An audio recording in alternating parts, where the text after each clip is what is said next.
Hello students, आज हम देखेंगे भारत के भौतिक स्वरूप क्लास 9 ज्योग्राफी के एक लॉन्ग क्वेश्चन को, दीर्घ उत्तरी प्रश्न को। प्रश्न है, भारत के प्रमुख भू आकृतिक विभाग कौन से हैं? हिमालय क्षेत्र तथा प्रायद्वीप पठार के उच्चवच लक्षणों में क्या अंतर है? तो इसमें हम पहले भारत के प्रमुख प्राकृतिक विभागों के बारे में जानेंगे। इसके बाद हम हिमालय क्षेत्र और प्रायद्वीपीय पठार के जो अंतर हैं उनको समझेंगे। तो सबसे पहले मैं आपको इस पार्ट के मैप में ले चलता हूँ, वहाँ से आप इस चीज़ को समझ सकेंगे। देखिए, ये दिया है भारत का मैप और इसमें जो भारत के भौतिक स्वरूप को स्पष्ट रूप से समझाया गया है। पहला स्वरूप है, ये जो वाला पोर्शन जो है पर्वतीय क्षेत्र है, हिमालय का पर्वतीय क्षेत्र। ये जो पूरा ब्लैक सा है ये हिमालय का पर्वतीय क्षेत्र है। दूसरा है भारतीय महामरुस्थल, यानी कि थार का मरुस्थल, इसे बोल सकते हैं आप थार का मरुस्थल।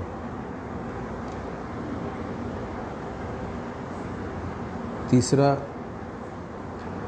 ये जो है मैदानी क्षेत्र है, मैदानी क्षेत्र, भारत का विशाल मैदानी क्षेत्र, मैदान। इसके बाद हम देखते हैं ये जो पोर्शन आपको दिख रहा है हल्का ब्लैक, ये पठारी क्षेत्र है। और इसके अलावा समुद्र तटीय मैदान भी है जो समुद्र के तीनों तरफ है। अरब सागर और बंगाल की खाड़ी, हिंद महासागर, तीनों तरफ। तो इसका उत्तर देखते हैं।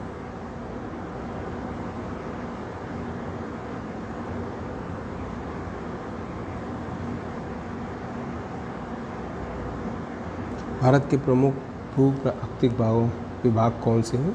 हिमालय क्षेत्र तथा प्रायद्वीपीय पठार के उच्चवच लक्षणों में क्या अंतर है?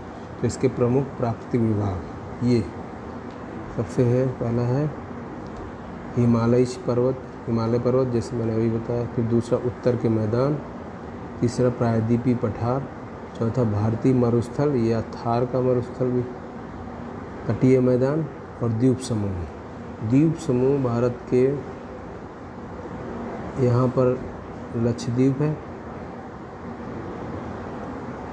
और इस साइड में अंडमान और निकोबार द्वीप समूह है।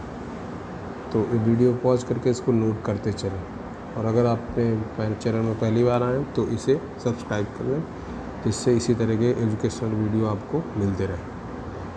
इसके बाद इसमें अगर आप देखेंगे तो इन हिमालय क्षेत्र और प्रायद्वीपीय पठार में अंतर को समझाया गया है। हिमालय क्षेत्र और प्रायद्वीपीय पठार में अंतर को हम देखते हैं।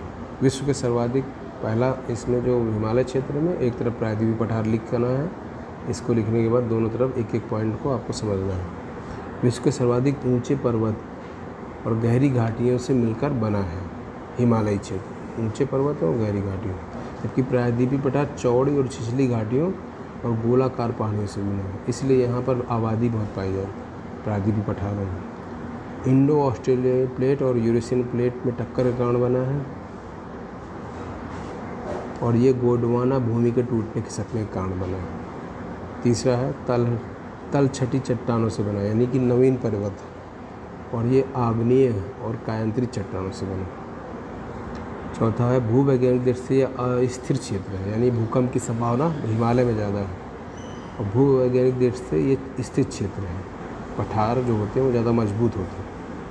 ये विश्व के सर्वाधिक ऊंचे पर्वत हैं। ये मध्य उच्च भूमि नीची पहाड़ियों से बना है, और इसमें कोई, जब जो ये नीची है तो कोई चोटी, बहुत बड़ी ऊंची चोटी नहीं है।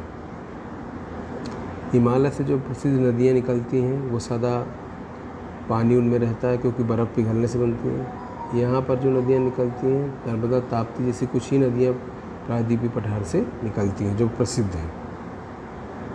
इस तरह इसमें जो है ये सिंधु व गंगा के मैदान के सिरे पर बने हुए हैं, ये दक्कन के पठार के सिरे पर बने हुए हैं। 8वां पॉइंट है इसमें, शिमला, मसूरी, दार्जिलिंग, नैनीताल आदि पहाड़ी स्थल हिमालय में पाए जाते हैं। यहाँ पर कोई विशेष विख्यात पहाड़ी स्थल नहीं है ऊटी के अलावा। ये नवीन जो मेन इसमें बने ये नवीन वलित पर्वत है। ये प्राचीन काल से ही अप्रदन के चरण में है, ये नवीन है। तो अगर पूछा जाए कौन सा पर्वत सबसे नवीन है तो हिमालय। इनमें बहुत से खनिज पाए जाते हैं, बहुत कम खनिज पाए जाते हैं यहाँ पर, क्योंकि ये नवीन पर्वत है और खनिजों का निर्माण बहुत हज़ारों साल में होता है। इसलिए जो पुराने पर्वत होंगे वहाँ खनिजों का भंडार होता है। और सबसे मेन अंतर है 13वां वाला, सभी बारहमासी नदियों का उद्गम हिमालय से होता है। हिमालय वाली नदियाँ ये बारहमासी होती हैं, जबकि यहाँ से निकलने वाली पठारों से निकलने वाली नदियाँ बरसाती होती हैं। तो ये एक मेन, इस वीडियो को पॉज करके आप इसे नोट कर सकते हैं। इस 13 में से कम 10 अंतर आपको इसको नोट करना है। इसके बाद भारत के उत्तरी मैदान का वर्णन कीजिए। छठा प्रश्न है, ये इसका उत्तर नोट कर लीजिए। ये मैदान जलोढ़ मृदा से बना है। लाखों वर्षों में हिमालय के गिरिपदों पर एक विशाल बेसिन में जलोढ़ का निक्षेप होने से इस उपजाऊ मैदान का निर्माण हुआ है। ये लगभग 7 लाख वर्ग किलोमीटर में है। ये मैदान 2400 किलोमीटर लंबा और लगभग 250 किलोमीटर चौड़ा है, यानी 220 से लेकर 320। कहीं इसकी लंबाई ज़्यादा है, कहीं इसकी चौड़ाई कम है। चौड़ाई में अंतर है। समृद्ध मृदा के आवरण, भरपूर पानी की आपूर्ति एवं अनुकूल जलवायु ने उत्तरी मैदान को कृषि के क्षेत्र से भारत का सबसे अधिक उपजाऊ क्षेत्र बना दिया है। तो प्रश्न ये है कि अगर सबसे ज़्यादा उपजाऊ भूमि कौन सी है भारत की, तो आप कहेंगे उत्तरी भारत का मैदान। इसी कारण यहाँ जनसंख्या का घनत्व सभी भौगोलिक विभाजनों की अपेक्षा सर्वाधिक है। उत्तरी मैदान के पश्चिमी भाग को पंजाब कहते हैं। उत्तरी मैदान के जो ये पश्चिमी भाग है, तो ये पूरब है और ये पश्चिमी है, तो इधर जो पंजाब हो जाएगा। गंगा का मैदान घग्गर और तीस्ता नदियों के बीच स्थित है। ये उत्तर भारत के विभिन्न राज्यों से हरियाणा,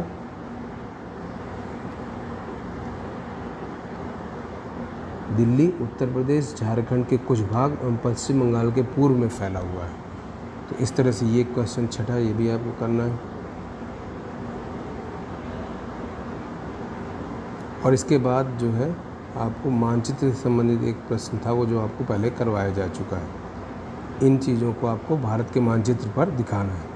तो ये इसको भी आप वीडियो पॉज करके रोक सकते हैं। मानचित्र कौशल में इनकी प्रैक्टिस आपको करनी है कि ये कहाँ है। इसको मैं दिखा देता हूँ, जैसे कि इस वीडियो में आपको सारी चीज़ें स्पष्ट हो जाएंगी। ये दिया हुआ है थार का मरुस्थल पूछा जाता है, तो भारतीय महान मरुस्थल ही थार का मरुस्थल है। ये थार का मरुस्थल राजस्थान में है।